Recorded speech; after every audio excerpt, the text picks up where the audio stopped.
ডিমের তরকারি তো আপনারা অনেকবার বানিয়ে খেয়ে থাকবেন আর অনেক পদ্ধতিতে বানিয়ে খেয়ে থাকবেন, কিন্তু আজ যেভাবে বানাবো সেরকমভাবে একবার বানিয়ে খেয়ে দেখুন। স্বাদ একদম অন্যরকমভাবে ভীষণ টেস্টি লাগবে খেতে, ভাত রুটি পরোটার সঙ্গে খাবার জন্য। আর সবসময় একই রকম পদ্ধতিতে রান্না করে খেয়ে যদি বোর হয়ে গিয়ে থাকেন তাহলে একবার এইভাবে বানিয়ে খেয়ে দেখুন। নমস্কার বন্ধুরা, শকুন্তলা রান্নাঘরে আপনাদের স্বাগত। তাহলে চলুন রেসিপি স্টার্ট করব। ডিমের এই টেস্টি কারি বানানোর জন্য প্রথমে একটা মশলা বানিয়ে নেব। তার জন্য গ্যাস অন করে কড়াই গরম হতে বসিয়ে দিয়েছি। কড়াই গরম হয়ে গেলে দিয়ে দেবো 2 থেকে 3 চামচ মতো সর্ষের তেল। সর্ষের তেল দিলেই টেস্ট বেশি ভালো আসবে। তেল গরম হয়ে গেলে এতে কিছু গোটা গরম মশলা দিয়ে দেবো।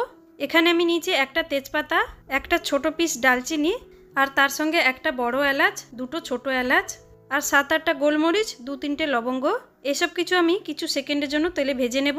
তারপর এখানে দেখুন 3টে শুকনো লঙ্কা এতে দিয়ে দিচ্ছি। আপনি যতটা ঝাল খাবেন সেই অনুযায়ী লঙ্কা কম বেশি নিয়ে নেবেন। গোটা মশলা একটু ভাজা হয়ে গেলে এতে পেঁয়াজ কুচি দিয়ে দেবো। আমি এখানে দুটো মিডিয়াম সাইজের পেঁয়াজকে লম্বা লম্বা করে কেটে নিয়েছি।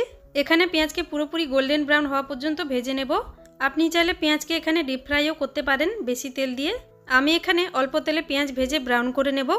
এখানে দেখুন পেঁয়াজ ভালোভাবে ভাজা হয়ে গেল, ব্রাউন কালারও এসে গেছে। এবার এটাকে নামিয়ে নেব একটা প্লেটে। এখানে দেখুন অল্প তেলে কত সুন্দর করে পেঁয়াজ ভাজা হয়ে গেল, আরও অল্প তেল কড়াইতে বেঁচে গেছে। এবার পেঁয়াজ একটা প্লেটে নামিয়ে ঠান্ডা হওয়ার জন্য ছেড়ে দেব। ঠান্ডা হয়ে গেলে এটার একটা পেস্ট বানিয়ে নিতে হবে।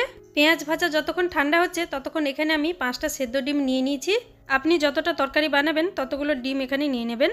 প্রথমে সেদ্ধ ডিমগুলোতে একটা ছুরি দিয়ে একটু একটু কাট লাগিয়ে নেব, যাতে এর ভেতর অবধি নুন মশলা সব কিছুর ফ্লেভার ঢুকতে পারে। আর তাছাড়া ডিম ভাজার সময় তেলের মধ্যে ফেটে যাবে না, ছিটকে আসবে না, খুব আরামসে ডিমগুলো ভাজা হয়ে যাবে। সব ডিমগুলো একটু একটু কেটে নিয়েছি। এবার ডিমের মধ্যে পরিমাণ মতো নুন, হলুদ আর লঙ্কা গুঁড়ো দিয়ে ম্যারিনেট করে নেব। নিয়ে 5 মিনিটের জন্য রেখে দেব। তারপর ডিম ভেজে নেব।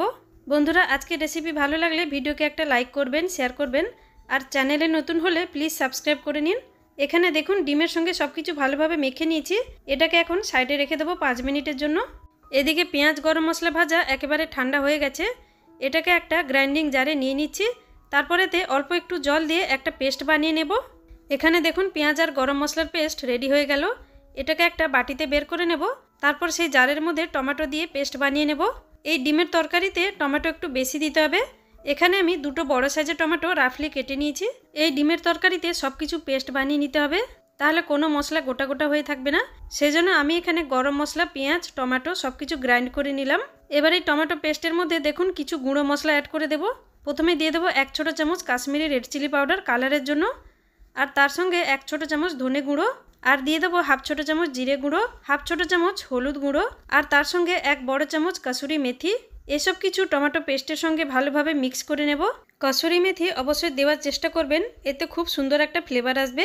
টমেটোর মশলা পেস্ট এখানে রেডি হয়ে গেল। এবার এদিকে সেই কড়াইতে আরও 2 চামচ মতো তেল দিয়ে দিচ্ছি। তেল গরম হয়ে গেলে ডিমগুলো দিয়ে দেবো। দিয়ে ডিমগুলোকে ভেজে নেব। ডিমগুলোকে চারিদিক থেকে লাল লাল করে ভেজে নিতে হবে। যদি আপনি এই তরকারিতে আলু দিতে চান তাহলে এই সেম প্রসেসে বানিয়ে নেবেন। ডিমের সঙ্গে আপনি আলু সেদ্ধ করে নেবেন, তারপর ডিমের সঙ্গে ম্যারিনেট করে নিয়ে এরকম লাল লাল করে ভেজে নেবেন। তারপর এই সেম প্রসেসে তরকারি বানিয়ে নেবেন। এখানে দেখুন ডিমগুলো লাল লাল করে ভাজা হয়ে গেল। এগুলোকে একটা প্লেটে নামিয়ে রেখে দেব।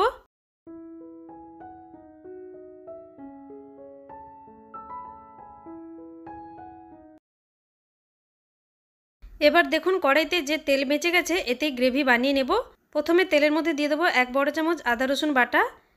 এই আদা রসুন বাটা লো ফ্লেমে ভালোভাবে তেলের মধ্যে ভেজে নেব। 2 থেকে 3 মিনিট ধরে আদা রসুন ভাজতে হবে, যাতে এর কাঁচা গন্ধ চলে যায়। এবার 2-3 মিনিট পর আমরা যে টমেটো আর গুঁড়ো মশলার পেস্ট বানিয়ে রেখেছিলাম সেটা এতে অ্যাড করে দেব। এতে সব কিছু মশলা দেওয়াই আছে, সেজন্য এতে আর অন্য কোনো মশলা দেওয়া হবে না। শুধুমাত্র পরিমাণ মতো নুন অ্যাড করে দেব। তারপর ভালোভাবে সব কিছু মিক্স করে নেব। এখানে এই মশলাটা খুব ভালো করে কষে নিতে হবে, যতক্ষণ না টমেটোর যে জল অংশটা থাকে সেটা শুকনো হয়ে যাচ্ছে বা মশলা থেকে তেল আলাদা না হয়ে যাচ্ছে, ততক্ষণ অবধি মশলা ভালো করে কষে নিতে হবে। আর এতে নুন দিয়ে দিয়েছি, যার জন্য টমেটোর মশলাটা একটু তাড়াতাড়ি কষানো হয়ে যাবে। এবার গ্যাসের ফ্লেম লো করে দিয়ে ঢাকা দিয়ে দেবো 4 থেকে 5 মিনিটের জন্য। দিয়ে ভালোভাবে কষে নেব। এখানে দেখুন 5 মিনিট মতো মশলা কষানোর পর তেল পুরোপুরি আলাদা হয়ে গেছে। মশলা ভালোভাবে কষানো হয়ে গেল, আর টমেটোর যে জল অংশটা ছিল সেটাও শুকিয়ে গেছে। এই মশলাটা এবার রেডি হয়ে গেল। এবার এর মধ্যে আগের থেকে পেঁয়াজের পেস্টটা যে বানিয়ে রেখেছিলাম সেটা এতে অ্যাড করে দেব। যেহেতু এই পেস্টটা আমরা পেঁয়াজ ভেজে বানিয়েছিলাম, সেজন্য এটাকে পরে অ্যাড করতে হবে, যখন অন্য কাঁচা মশলাগুলো কষানো হয়ে যাবে তখন। তো এখানে দেখুন পেঁয়াজের পেস্টটা দিয়ে বাকি সব মশলার সঙ্গে ভালোভাবে মিক্স করে নিচ্ছি নেড়ে চেড়ে। তারপর আরও 3 থেকে 4 মিনিট মতো লো ফ্লেমে মশলা কষিয়ে নিতে হবে।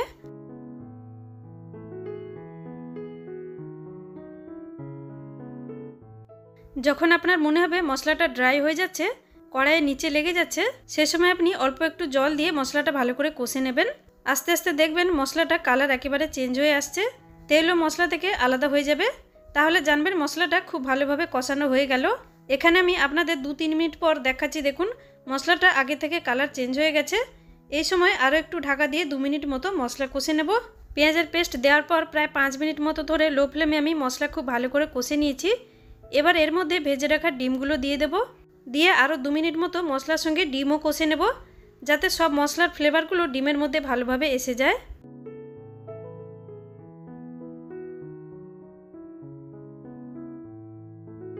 ডিম দিয়ে 2 মিনিট মতো মশলার সঙ্গে কষানোর পর এবার এতে জল দিয়ে দেব। আমি এখানে একটু গরম জল দিয়ে দিচ্ছি। জল দেওয়ার সময় গ্যাসের ফ্লেম হাইতে করে দিতে হবে। এখানে আমি 1 থেকে 1.5 গ্লাস মতো জল দিয়ে দিচ্ছি। আপনি যতটা ঝোল তরকারিতে রাখতে চান সেই হিসেবে জল কম বেশি দিয়ে দেবেন। জল দিয়ে দেওয়ার পর ভালো করে একবার মিক্স করে নেব। এই ডিমের তরকারি একবার বাড়িতে বানিয়ে দেখুন, বাড়ির সকলে খুব পছন্দ করবে। আপনি এটা ভাতের সঙ্গে হোক বা জিরা রাইসের সঙ্গে হোক কিংবা রুটি পরোটার সঙ্গে হোক, সব কিছুর সঙ্গে খেতে পারবেন, খুব ভালো লাগবে। তরকারির ঝোলটা ফোটা স্টার্ট হয়ে গেলে এখানে আমি সামান্য একটু গরম মশলা গুঁড়ো দিয়ে দিচ্ছি, তার সঙ্গে কিছুটা ধনেপাতা কুচিও দিয়ে দেবো। দিয়ে এটাকে লো ফ্লেমে ঢাকা দিয়ে 5 মিনিটের জন্য রান্না হতে ছেড়ে দেবো। 5 মিনিট পর এখানে দেখুন তরকারির কালার কত সুন্দর এসেছে আর খুব সুন্দর ফ্লেভারও আসছে। এখানে আমাদের সুপার টেস্টি ডিমের তরকারি একদম রেডি হয়ে গেল। দেখুন গ্রেভির টেক্সচারও একেবারে পারফেক্ট এসেছে। তাহলে আপনারাও এই পদ্ধতিতে ডিমের এই তরকারি একবার বানিয়ে নিন, আর কেমন লেগেছে আমার সঙ্গে শেয়ার করুন। ভিডিও কেমন লেগেছে কমেন্ট করে অবশ্যই জানাবেন। আজ তাহলে এই পর্যন্ত, চলে আসবো আর একটা অন্য কোনো রেসিপি নিয়ে। ততক্ষণ ভালো থাকবেন, সুস্থ থাকবেন। Thanks for watching.